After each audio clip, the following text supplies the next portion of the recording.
السلام علیکم اور خوش آمدید۔ کبھی سوچا ہے کہ معاشیات یعنی اکانومکس آخر ہے کیا؟ اکثر لوگوں کو یہ ایک بہت مشکل اور پیچیدہ مضمون لگتا ہے، لیکن اصل میں یہ ہماری روزمرہ کی زندگی کا ایک حصہ ہے۔ آج ہم اسی پیچیدہ دنیا کو آسان بنائیں گے اور یہ دیکھیں گے کہ ہمارے روزمرہ کے فیصلے ہی معاشیات کی بنیاد ہیں۔ تو چلیں شروع کرتے ہیں، اور فکر نہ کریں، میں آپ کو کوئی کتابی تعریفیں سنا کر بور نہیں کروں گی۔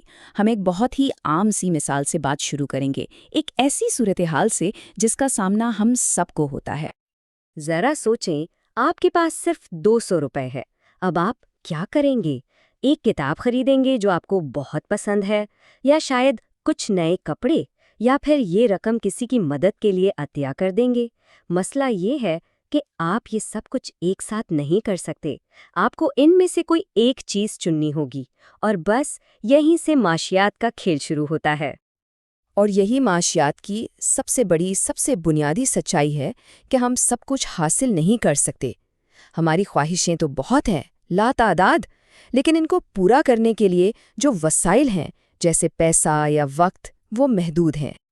اکنامکس کی زبان میں اس مسئلے کو قلت یا اسکارسٹی کہتے ہیں، اور یہ کوئی خیالی بات نہیں ہے، یہ ایک حقیقت ہے جو ہمارے ہر فیصلے پر اثر ڈالتی ہے، چاہے وہ ہمارا ذاتی فیصلہ ہو یا پورے ملک کی سطح کا۔ تو اصل میں معاشیات کیا ہے؟ یہ اسی چیز کا مطالعہ ہے کہ لوگ، کمپنیاں اور حکومتیں اس بنیادی مسئلے یعنی قلت سے کیسے نمٹتی ہیں۔ تو ٹھیک ہے، اب جب ہم جانتے ہیں کہ مسئلہ قلت کا ہے تو سوال یہ پیدا ہوتا ہے کہ ہم بہترین فیصلہ کیسے کریں۔ اچھی خبر یہ ہے کہ ماہرین معاشیات نے اس میں ہماری مدد کے لیے کچھ طریقے وضع کیے ہیں۔ ان کا ایک بہت اہم ٹول ہے جسے کاسٹ بینیفٹ انالیسس یعنی لاگت اور فائدے کا تجزیہ کہتے ہیں۔ یہ سننے میں شاید مشکل لگے، لیکن یہ بہت سیدھا سا طریقہ ہے۔ اس میں ہم کسی بھی فیصلے کے فائدے اور نقصانات کو ایک ترازو میں تولتے ہیں۔ اور یاد رکھیں، فائدہ کا مطلب ہمیشہ پیسہ نہیں ہوتا، یہ آپ کا اطمینان، خوشی یا معاشرے کا بھلا بھی ہو سکتا ہے۔ اور یہ ٹیبل اس بات کو بہت اچھے سے سمجھاتا ہے۔ فرض کریں آپ کے پاس 2 نوکریوں کی آفر ہے، ایک لاہور میں، ایک گجرانوالہ میں۔ گجرانوالہ والی نوکری کی تنخواہ تو زیادہ ہے، 20,000، لیکن وہاں آنے جانے کا خرچ بھی بہت زیادہ ہے، 7,000۔ دوسری طرف لاہور والی نوکری کی تنخواہ 15,000 ہے، لیکن خرچ صرف 1,000 ہے۔ تو جب آپ حساب لگاتے ہیں، یعنی فائدے میں سے لاگت کو نکالتے ہیں، تو آپ کو خالص فائدہ ملتا ہے۔ لاہور کی نوکری میں آپ کو بچیں گے 14,000 اور گجرانوالہ والی میں 13,000۔ تو صرف ان نمبرز کی بنیاد پر دیکھا جائے تو لاہور کی نوکری ایک زیادہ عقلی، ایک ریشنل فیصلہ ہے۔ لیکن بات صرف اتنی سی نہیں ہے، ہر فیصلے کی ایک اور قیمت بھی ہوتی ہے، ایک ایسی پوشیدہ قیمت جسے ہم اکثر نظر انداز کر دیتے ہیں، اور یہ معاشیات کے سب سے اہم ترین تصورات میں سے ایک ہے۔ اسے کہتے ہیں اپرچونٹی کاسٹ، یعنی موقع کی لاگت۔ بہت آسان لفظوں میں، کسی بھی چیز کی اصل قیمت وہ چیز ہے جو آپ نے اسے حاصل کرنے کے لیے چھوڑی۔ یہ وہ دوسرا راستہ ہے جس پر آپ نہیں چلے۔ چلیں اپنے وہی 200 روپے والے مسئلے پر واپس چلتے ہیں، لیکن اب ایک نئے زاویے سے دیکھتے ہیں۔ مان لیں کہ آپ نے خیرات کرنے کا فیصلہ کیا، کیونکہ اس سے آپ کو سب سے زیادہ اطمینان ملتا ہے، یعنی 20 یونٹس۔ تو اب آپ کی اپرچونٹی کاسٹ کیا ہے؟ یہ کتاب اور کپڑے دونوں نہیں ہیں، بلکہ یہ صرف آپ کا دوسرا بہترین آپشن ہے۔ جو اس کیس میں کتاب خریدنا تھا جس سے آپ کو 10 یونٹ اطمینان ملتا، تو خیرات کرنے کی موقع کی لاگت کتاب نہ خریدنے کا اطمینان ہے۔ اب یہاں سے ہم ایک قدم آگے بڑھتے ہیں، دیکھتے ہیں کہ ایک فرد کا فیصلہ کیسے پوری معیشت پر اثر انداز ہوتا ہے، کیونکہ ظاہر ہے آپ کا فیصلہ اکیلا نہیں ہے۔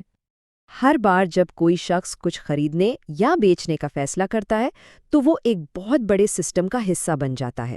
ہم سب کے یہ لاکھوں چھوٹے چھوٹے فیصلے مل کر ہی ہماری معاشی دنیا کی شکل بناتے ہیں۔ تو ہوتا یہ ہے کہ یہ تمام انفرادی فیصلے 2 بڑی طاقتوں کی شکل اختیار کر لیتے ہیں، ایک ہے طلب یعنی ڈیمانڈ، اور دوسری ہے رسد یعنی سپلائی۔ طلب کیا ہے؟ یہ ہم جیسے خریداروں کے فیصلوں کا مجموعہ ہے، اور رسد یہ بیچنے والوں کے فیصلوں کا مجموعہ ہے۔ اور مارکیٹ میں کسی بھی چیز کی قیمت کیا ہوگی اور وہ کتنی ملے گی، یہ انہی 2 طاقتوں کے ٹکراؤ سے طے ہوتا ہے۔ اور جب ہم ان چھوٹے یعنی مائکرو لیول کے فیصلوں کو سمجھ لیتے ہیں، تبھی ہم معاشرے کے بڑے یعنی میکرو سوالات کو سمجھنے کے قابل ہوتے ہیں۔ دیکھیں، معاشیات کی دو بڑی شاخیں ہیں، مائکرو اکنامکس اور میکرو اکنامکس۔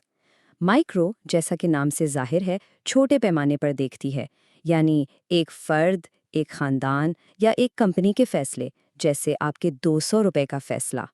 جبکہ میکرو معاشیات پوری معیشت کو ایک اکائی کے طور پر دیکھتی ہے، یہ بڑی تصویر ہے۔